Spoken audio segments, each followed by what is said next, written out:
What things when does cheating bother you, and when do you just not care? Because for when me, it hurts my team. all right, so that's a good one, and I think we all feel that because I think it's funny that Chael Sonnen and John Jones do steroids, but I don't want somebody coming in all roided up, beating up my fighter, right? Mhm. You know? Yeah. But who's my clean fighter though?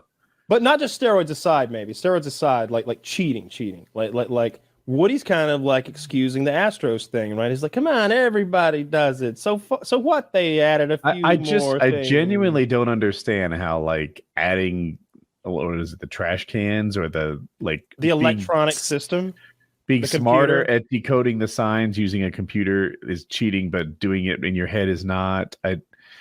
Correct. It is a very like wavy, arbitrary line of which cheating is okay and which isn't. Yeah. If I use an aimbot in a game, you're just like, oh, that's cheating. You had somebody else do the work for you. But but everybody's doing it in baseball. Like they're all trying to play a little shady and get one over. The cheating that's fine in baseball is when you've got a runner on second and he's like back there, like peering from his position that he earned there on the field of play to try to glean something. We're talking about someone who had to be given a ticket by the organization, or they bought one, but given a ticket by the organization, planted in that seat with binoculars and a radio and a computer system that they had experts build. And now all the players have wires on them that vibrate. And we got a guy in the dugout hammering out signals. And we only got one guy on the cheating. And there's only one guy on the team who doesn't want to be part of it. It's their second baseman, the tool. I'm gonna mess up his name. He's Mexican, Tuleve or Tuve or whatever. That guy, you can see him at one of his bats. They're like banging on the trash can. He takes the pitch, even though he knows what's coming. He's like shakes his head, and they don't hit the trash can again the rest of the game. He's the only one not fucking cheating. That's pretty honorable. And he was their He was just homophobic. He didn't want to wear the vibrating anal dildo. He was one of the worst. He was not one of the worst, Zach. You don't know what you're talking about. I have deep dove this. It was a tattoo that was embarrassing. That's why he didn't want his jersey open. I trust that. Lots of people. Yeah, sure. That's what happens. So many professional athletes don't want to show their bodies. Let me ask you this: so like they're all trying to read the signs. They're all trying to cheat. Like, well, my mind was blown when I watched that. Deals. Even knowing what's coming isn't the biggest of deals. Where did they? Was it the wires? You would say if they hadn't done the wires. It doesn't even matter what I think. I mean, there's been books written about this. Like what do you think? Like the line of cheating? For me, it's that there's even a guy out there. But then going a step further with all the wiring and the computer algorithm and the idea that they've got buzzers on their bodies vibrating when it's going to be an off-speed pitch or whatever code they're using. Mm-hmm. Okay. All of that, like adding all that gadgetry and the people who are outside the game doing the cheating for them, They've got another guy who isn't even on the field of play, helping them during the game. Have other teams been caught doing that? No, not like a coach. They've already got a fucking coach. He's in the dugout wearing a hat. That sounds like cheating too. They got a guy just telling them what to do all game long. No, I'm talking about that shady motherfucker in the hat pulled down low. How's he different than the other coaches? I'm telling you, you have a third base coach, a first base coach, and a center field coach. You got a center field coach with the binoculars in the back. I don't like that kind of cheating. I don't like that kind of cheating. I also didn't like it when New England Patriots were watching people's practices. Recording their practices. Like, I think a lot of teams have been caught doing stuff like that. A lot of them have. That I actually don't mind as much, but it's still very much cheating. Now, here's cheating that I have no problem with. I saw one where I think there was a collision at the plate, and I want to say the catcher dropped this. He's got this little booklet on his arm, and it's how they're going to pitch everybody. It's like, Jim, throw him fastballs high and away.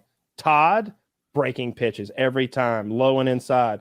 Like how they're going to face each of and like the collision happens, it falls on the ground. The batter's like, just pick this up and take it with me here. And he does.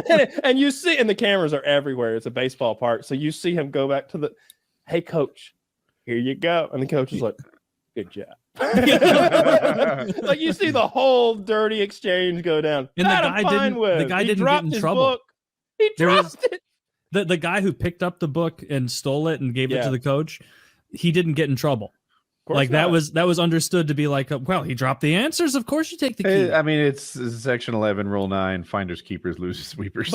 But I'm not even. I think so. Like rule. Don't have aside, a card in your pocket that gives all the answers away when you go up to rules math. aside, my own sense of morality tells me that that's okay. Like I believe that is righteous what he did. That we're here to compete, and you dropped your notes. I'm gonna grab your notes up. You can't drop your notes. I have them now. He should have brought it up to the plate. Now, if he had said, "Hey, you got my notes," yeah, dude, you got me. But he didn't. You could. Yeah, they call that the swiper no swiping clause of the finders keepers. I'm telling you how my own morality works. Like if he had ever said, "Hey, you got my shit," yeah, dude, you caught me. But he was so willy-nilly about keeping this sacred thing secret that he didn't even notice it was gone until it was too fucking late, and the other coach has it. And now they know how they're gonna get pitched. And he's like, yeah. Hey, watch out for MMA cheating ball. bothers me a lot. People get hurt. Like roids. People get hurt. So prime examples of MMA cheating I don't like is when you grab the gloves. I don't love that, but it's so common. Grabbing the gloves is practically part of the sport. Grabbing the fence is not. You could be way better than me at takedowns, but if I'm allowed to wrap my fingers around the fence, I could probably stay up. It's hard to take me down when I grab things and don't let go. And it really, really changes the outcome of the fight. The momentum changes, not just of the fight in that sort of metaphorical sense, but in a literal sense when someone's picking you up for a slam.